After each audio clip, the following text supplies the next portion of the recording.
सुप्रभात बच्चों, आज हम पढ़ेंगे पाठ 18 विराम चिन्ह। ठीक है, विराम चिन्ह क्या होते हैं और हम इन्हें कैसे कैसे लगाते हैं। ठीक है, वाक्यों में किस तरह हम इसे प्रयोग में लाते हैं। तो सबसे पहले हमारा विस्मयादि बोधक चिन्ह।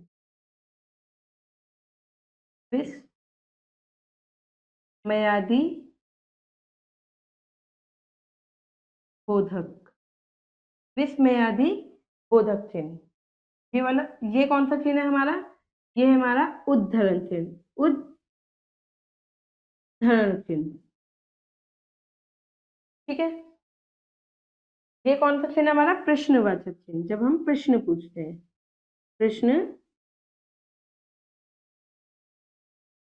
प्रश्नवाचक चिन्ह।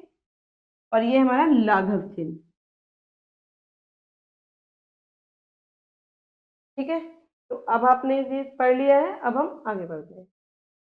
बातचीत करते समय हम सदा समान प्रवाह से न तो बोलते हैं और न ही लिखते हैं।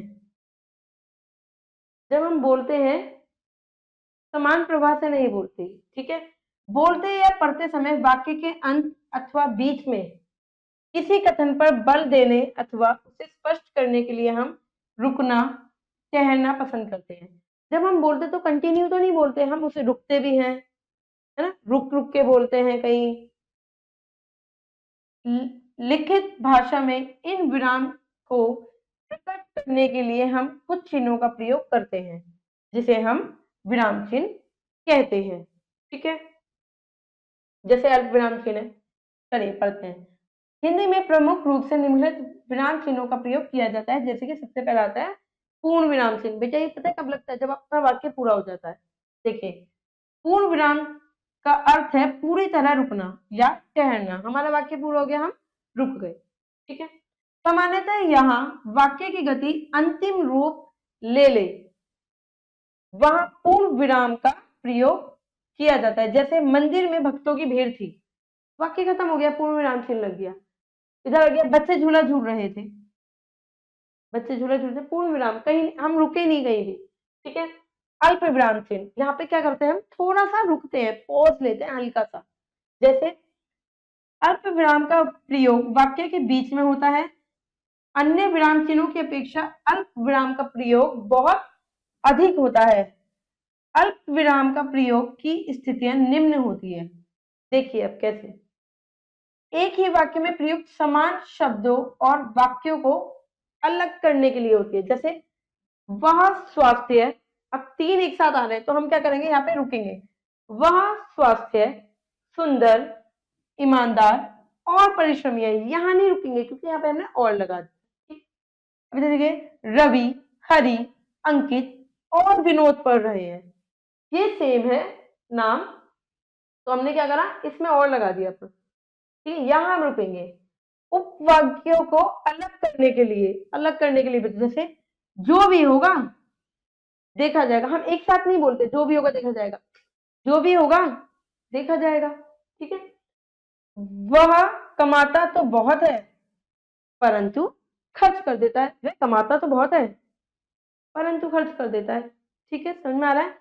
उद्धरण से पहले अध्यापक ने कहा, अब अध्यापक ने कहा, उद्धरण से अध्यापक ने कहा पृथ्वी गोल है, उद्धरण चिन्ह। ठीक है, और सूर्य की परिक्रमा करती है। पृथ्वी गोल है और सूर्य की परिक्रमा करती है। यहाँ पे क्या करेगा? उद्धरण चिन्ह। अब देखिए, संबोधन और शेष वाक्य से अलग करने के लिए तथा हाँ या नहीं के पश्चात। देखिए अब मित्रों, मित्रों यहां हम रुकेंगे, हल्का सा पॉज लेंगे। कल हमें तीर्थ यात्रा के लिए प्रस्थान करना है। ठीक है, हाँ हम चलेंगे। हाँ के बाद क्या करा? हल्का सा रुके हम। नहीं, वे नहीं जाएंगे। नहीं, वे नहीं जाएंगे।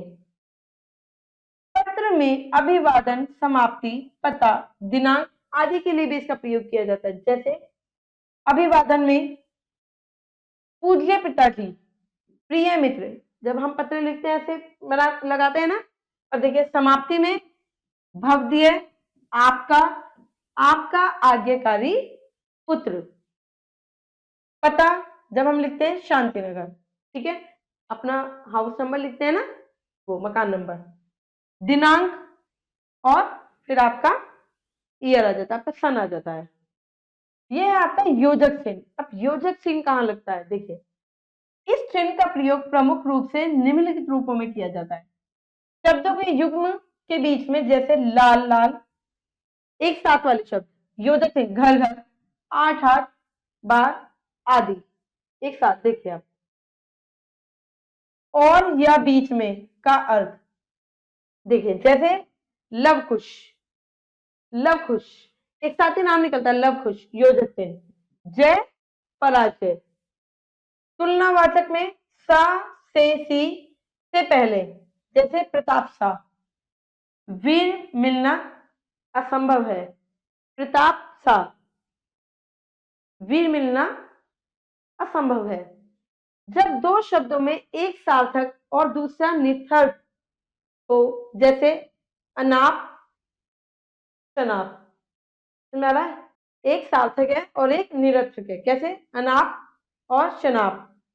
रोटी बोटी, रोटी सार्थक है, ठीक है, निरर्थक कौन सा है, बोटी। पानी वाणी, योजक चिन्ह लग गया यहाँ पे।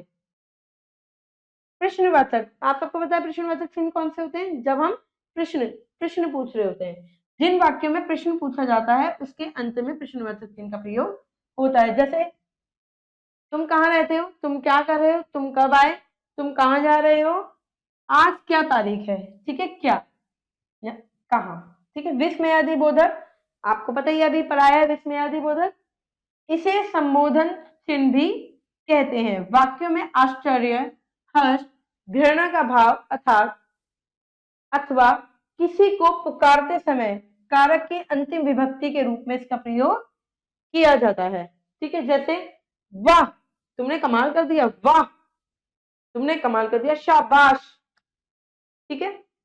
अरे भाई तनिक ठहर जाओ, अरे भाई तनिक ठहर जाओ। उद्धरण चिन्ह, अब हम देखेंगे उद्धरण चिन्ह कहाँ लगता है।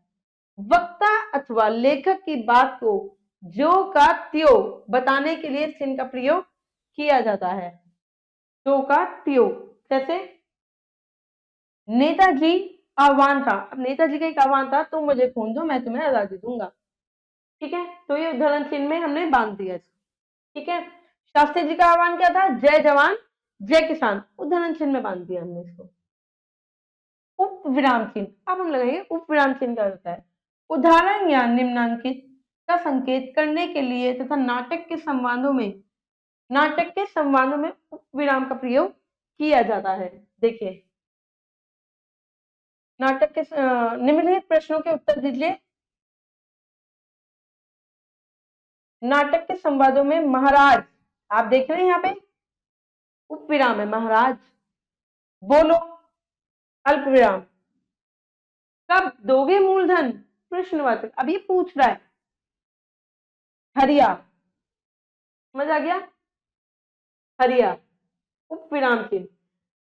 माई बाप, रुकेंगे हम, अल्प विराम चिन्ह है। फसल अच्छी होते ही पाई पाई लौटा दूंगा, पूर्ण विराम चिन्ह, उसका जो है क्या हुआ, पूरा वाक्य जो है समाप्त हो गया, तो पूर्ण विराम चिन्ह। निर्देश, निर्देश देना, ठीक है, निर्देश दे रहा भी है। अपनी बात को स्पष्ट करने या उदाहरण देने के लिए निर्देश चिन्ह का प्रयोग किया जाता है। कैसे, समस्त जीव जंतु, समस्त जीव जंतु कौन कौन से, अभी आपको निर्देश दे रहा है, हाथी, शेर, गीदड़, लोमड़ी, हिरण अनावृष्टि के कारण व्याकुल थे। और यहाँ पे क्या है, अल्प विराम चिन्ह, क्यों, क्योंकि यहाँ पे एक सारे ही जानवर हैं, तो हमें रुक रुक के बोलना है, हाथी, शेर, चीता, ताकि समझ में आए। नाटक के संवादों में भी निर्देशक चिन्ह का प्रयोग होता है। जैसे महाराज निर्देश दे रहा है, बोलो कब दोगे मूलधन, हरिया, योजक चिन्ह, सॉरी, निर्देशक निर्देश दे रहा है। माई बाप, फसल अच्छी होते ही पाई पाई लौटा दूंगा। किसी कथन को उद्धृत करने में भी इस चिन्ह का प्रयोग किया जाता है, उद्धृत करने में भी दिया जाता है। जैसे आइए जानते हैं। पंडित जवाहरलाल नेहरू ने कहा था आराम हराम है, बांध दिया। ठीक है। उद्धरण के अंत में लेखक के नाम के पूर्व इस चिन्ह का प्रयोग भी किया जाता है, जैसे स्वतंत्रता हमारा जन्मसिद्ध अधिकार है, बांध दिया लोकमान्य तिलक। समझ में आया बेटा? अब संक्षेप सूचक या लाघव चिन्ह। लाघव चिन्ह किसी बड़े शब्द को संक्षेप में लिखने के लिए उस शब्द का प्रथम अक्षर लिखकर उसे आगे शून्य लगा देते हैं। जैसे पंडित बहुत बड़ा शब्द है तो हम क्या करते हैं, पंडित के आगे, प्रोफेसर के आगे, डॉक्टर के आगे ऐसे लगा देते हैं लाघव चिन्ह। देखिए डॉक्टर के आगे लगा हुआ है, प्रोफेसर के आगे भी लगा हुआ है, पूरा पूरा ना लिख के हम लाघव चिन्ह लगा देते हैं। ठीक है। कोष्ठक, कोष्ठक कैसे होते हैं?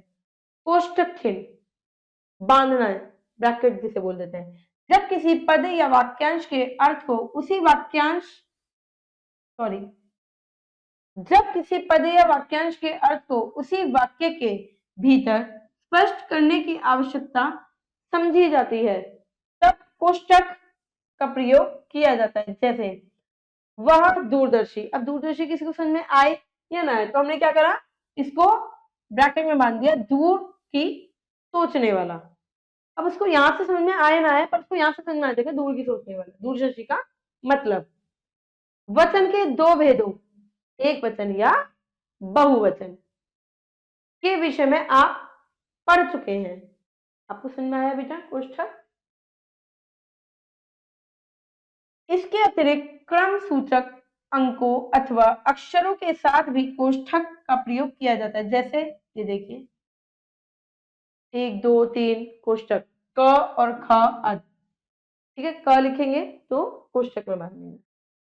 त्रुटि पूर्वक, त्रुटि पूर्वक क्या होता है? अब मैंने यहाँ पे कुछ लिखा, मेरे माता पिता का, अब ये छूट गया ये हमसे, तो हम क्या करेंगे, यहाँ पे त्रुटि पूर्वक लगाएंगे, ऊपर लिख देंगे। इससे क्या होता है, इससे पता चल जाता है कि छूट गया और ऊपर लिखा हुआ है इसका उत्तर। नीचे नहीं लिखेंगे हम उसका उत्तर क्या करेंगे, ऊपर लिख देंगे। जैसे सदा, सदा अब यहाँ पे भूल गए तो ऊपर लिखा हुआ है सदा सत्य बोलो, अपने माता पिता का आदर करो, त्रुटि है ऊपर लिखा हुआ है। विवरण चिन्ह, विवरण चिन्ह क्या होता है? किसी बात को ब्यौरेवार बताने के लिए विवरण चिन्ह का प्रयोग किया जाता है। ब्यौरेवार। हिंदी में वचन दो प्रकार के होते हैं। अब ये देखिए चिन्ह, अब ये बता रहा है कि दो प्रकार के होते हैं, कौन कौन से? एक वचन और बहुवचन। कर्म के आधार पर क्रिया के दो भेद होते हैं। अब ये बता रहा है आपको दो भेद होते हैं, कौन कौन से? अकर्मक और सकर्मक क्रिया। पाठ का सार, लिखित भाषा में अपने भावों को, विचारों की स्पष्टीकरण देने के लिए हम विराम चिन्हों का प्रयोग करते हैं। बोलने में भी हम रुकते हैं, पूरा करते हैं उसको, तो हम कुछ चिन्हों का प्रयोग करते हैं। पूर्ण विराम चिन्ह का प्रयोग वाक्य समाप्त होने पर किया जाता है। वाक्य समाप्त हो गया, पूर्ण विराम चिन्ह ये बना। वाक्य में थोड़ी देर रुकने के लिए अल्प विराम चिन्ह का प्रयोग करते हैं, ये वाला, यानी कि कोमा जिसे बोल देते हैं हम लोग। ये चिन्ह देख रहे हैं आप, को विस्मयादि बोधक चिन्ह कहते हैं। समझ में आया बच्चों आपको? ये कुछ अभ्यास है, ये आप खुद से ही करेंगे ताकि आपको पता चल जाए आपको आ गया। आशा करती हूँ आपको विराम चिन्ह के बारे में संपूर्ण जानकारी मिल गई होगी। अभ्यास अच्छे से करिएगा। अब हम मिलेंगे अगली कक्षा में। धन्यवाद।